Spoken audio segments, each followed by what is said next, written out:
Mehmed II, atau yang biasa dikenal secara luas dengan Muhammad Al-Fatih, merupakan penguasa Utsmani ketujuh yang berkuasa pada tahun 1444 sampai 1446 dan naik tahta lagi di tahun 1451 sampai 1481.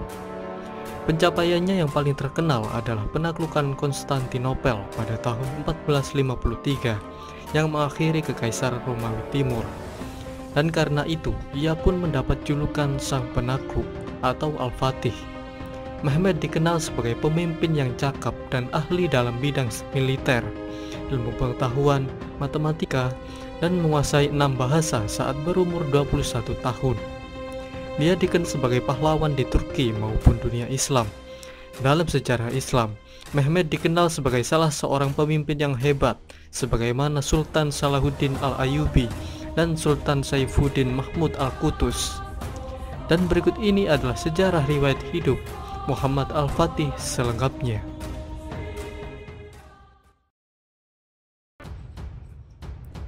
Mehmed lahir pada tanggal 30 Maret tahun 1432 di Edirne yang saat itu masih menjadi ibu kota Utsmaniyah. Dia merupakan anak dari Sultan Murad II dan Huma Hatun. Saat Mehmed berusia 11 tahun, dia dikirim untuk memerintah wilayah Amasya. Sultan Murad II juga mengirimkan banyak guru untuk mendidik putranya itu. Di antaranya ialah Molla Ghurani dan Syekh Muhammad Samsuddin bin Hamzah, yakni salah satu ulama berpengaruh kala itu. Beliau juga menjadi orang terdekat Mehmed, dan Syekh Samsuddin lah yang memperkuat keinginan Mehmed dalam penaklukan Konstantinopel. Setelah ayahnya mengadakan perjanjian damai dengan Kadipaten Karaman di Anatolia pada tahun 1444, Sultan Murad yang sebenarnya lebih tertarik dalam masalah agama dan seni daripada politik, turun tahta dan menyerahkan tahtanya kepada Mehmed yang saat itu masih berumur 12 tahun. Dengan situasi seperti ini, Wazir Agung atau Perdana Menteri saat itu, Chandarli Halil Pasha, memiliki kendali kuat atas negara. Walaupun begitu, pengaruh Halil Pasha masih tersaingi oleh Syekh Samsuddin yang sangat dekat dengan Mehmed. Pada periode pertama masa kekuasaan Mehmed, Kekhalifahan Utsmani diserang oleh kerajaan Hongaria yang dipimpin János Hunyadi yang melanggar gencatan senjata yang tertuang dalam perjanjian Szeged. Dalam situasi yang genting ini, Mehmed meminta ayahnya untuk kembali naik tahta, tetapi Murad menolak. Sebagai balasan, Mehmed menulis surat yang berbunyi, "Bila ayah adalah sultan, datanglah dan pimpinlah pasukan ayah. Bila aku adalah sultan, aku memerintahkan ayah untuk datang dan memimpin pasukanku." Setelah menerima surat ini, Murad bersedia datang dan memimpin pasukan. Akhirnya, pasukan Utsmani berhasil mengalahkan pasukan gabungan Hongaria, Polandia, dan Wallachia dalam pertempuran Varna di tahun 1444. Setelah peperangan, Murad didesak untuk kembali naik tahta oleh Chandarli Halil Pasha yang tidak senang dengan kuatnya pengaruh Syekh Samsuddin saat kepemimpinan Mehmed. Lalu Murad kembali naik tahta dan berkuasa hingga wafatnya pada tahun 1451. Sepeninggalnya, Mehmed kembali naik tahta dan dinobatkan di Edirne pada usia 19 tahun.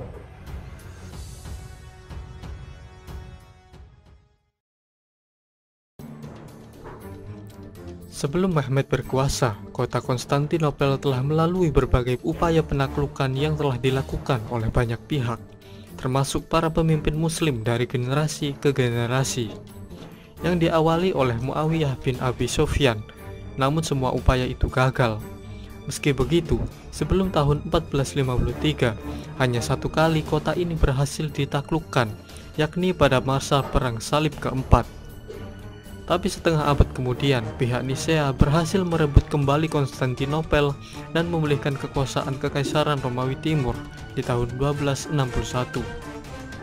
Ketika Mehmed kembali naik tahta, dia memusatkan perhatiannya untuk memperkuat Angkatan Laut Utsmani untuk persiapan penaklukan Konstantinopel. Kemudian Sultan Mehmed membangun benteng Rumeli Hisari di tepi Selat Bosporus. Karena dengan adanya benteng ini, Utsmani bisa memiliki kendali penuh atas Selat Bosporus. Setelah pembangunan benteng, Mehmed memerintah pemungutan pajak pajak pada setiap kapal yang melewati selat.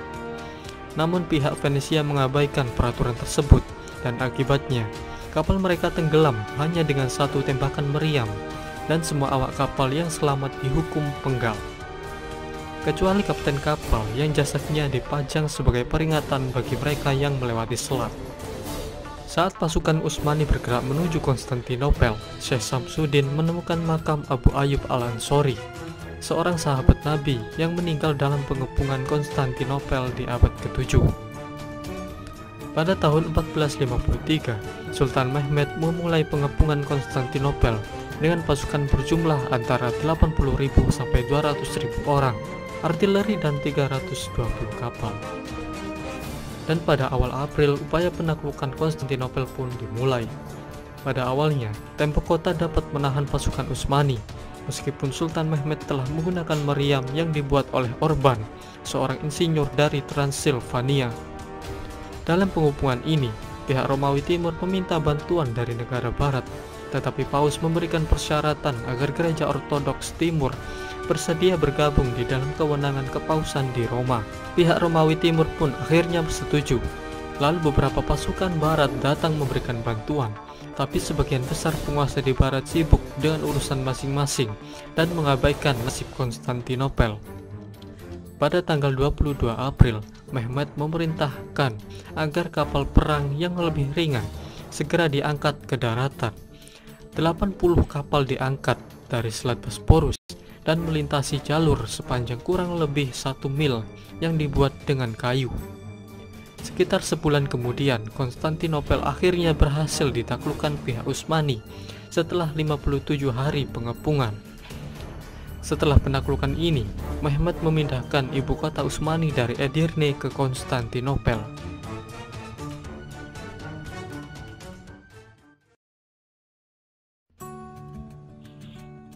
Setelah mengambil alih kepemimpinan Konstantinopel, Mehmed mengubah Hagia Sophia yang awalnya adalah basilika ortodoks menjadi masjid. Mehmed juga segera memerintahkan pembangunan ulang kota, termasuk memperbaiki dinding benteng kota, juga membangun istana baru.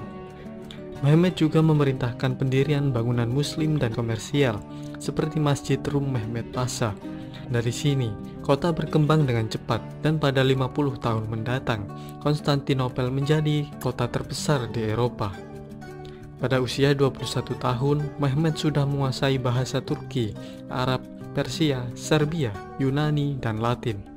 Mehmed sendiri juga seorang penyair dan menulis dengan nama samaran, Afni, atau Sang Penolong.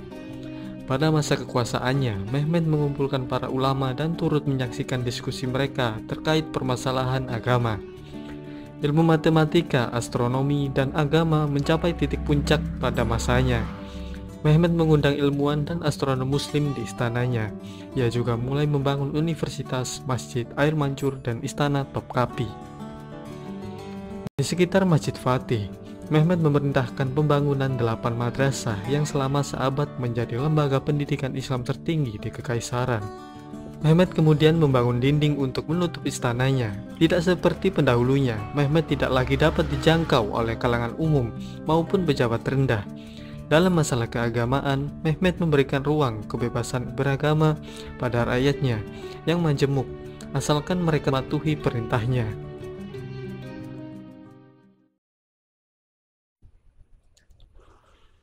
Saat Sultan Mehmed berkuasa, dinasti Utsmani telah menaklukkan banyak wilayah, diantaranya adalah penaklukan Serbia, penaklukan Morea, pendudukan Trebizond, pendudukan Gozaria, dan masih banyak lagi yang lainnya.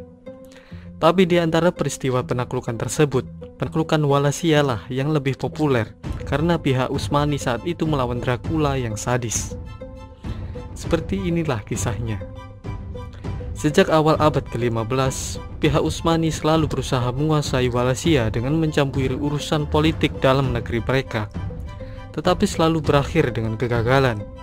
Kesultanan Utsmaniyah bersaing dengan kerajaan Hongaria untuk mendapatkan Wallachia, dan untuk mencegah Wallachia jatuh ke dalam pengaruh Hongaria, dinasti Utsmani membebaskan Vlad Dracula, sang penyula yang telah menghabiskan 4 tahun menjadi tahanan Utsmani, agar Vlad dapat merebut tahta Wallachia. Setelah melewati berbagai rintangan, akhirnya Vlad Dracula pun berhasil menduduki tahta Wallachia.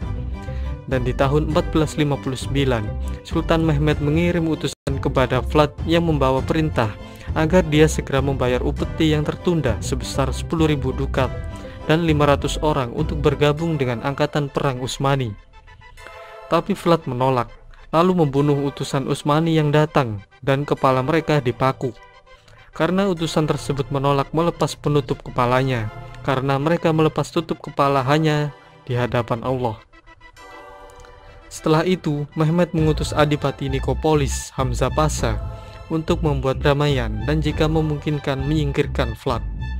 Tapi Vlad menyergap rombongan Hamzah Pasha, menangkap dan menyulai jasad mereka, dan jasad Hamzah Pasha disula di tiang tertinggi karena dia memiliki pangkat tertinggi dalam rombongan itu.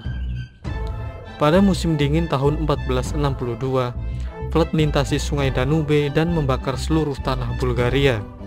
Diduga ia dan pasukannya telah menyamar sebagai pasukan Sipahi Utsmani. Kemudian Vlad menyusup ke tenda-tenda perang pihak Utsmani, kemudian menyergap, membantai, dan menangkap sebagian pasukan. Karena hal ini, Sultan Mehmed sampai mengabaikan pengepungannya di Korintus demi untuk menyerang balik Vlad Dracula di Wallachia. Pertempuran itu pun memakan banyak korban jiwa akibat serangan mendadak yang dilancarkan Vlad saat malam, yang tampaknya ia ingin membunuh Sultan dengan tangannya sendiri. Dikatakan kalau Mehmed sempat mempertimbangkan agar pasukannya mundur saat ia melihat banyak jasad pasukan Utsmani disula di ibu kota Wallachia.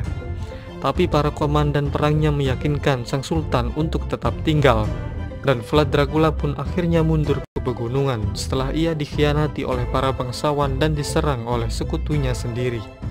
Setelah itu, Utsmani menyerang ibu kota Wallachia dan menempatkan saudara Vlad, Radu Selvrumos, di tahta Wallachia.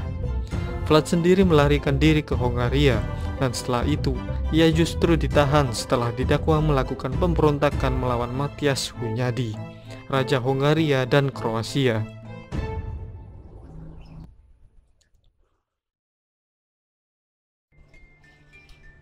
Di tahun-tahun terakhir kepemimpinan Sultan Mehmed, pasukan Utsmani di bawah kepemimpinan Gedik Ahmed Pasha menduduki Otranto di Italia Selatan pada 1480. Tapi akibat dari kekurangan makanan, sebagian besar pasukannya mundur kembali ke Albania dan meninggalkan 800 infanteri dan 500 kavaleri untuk mempertahankan Otranto.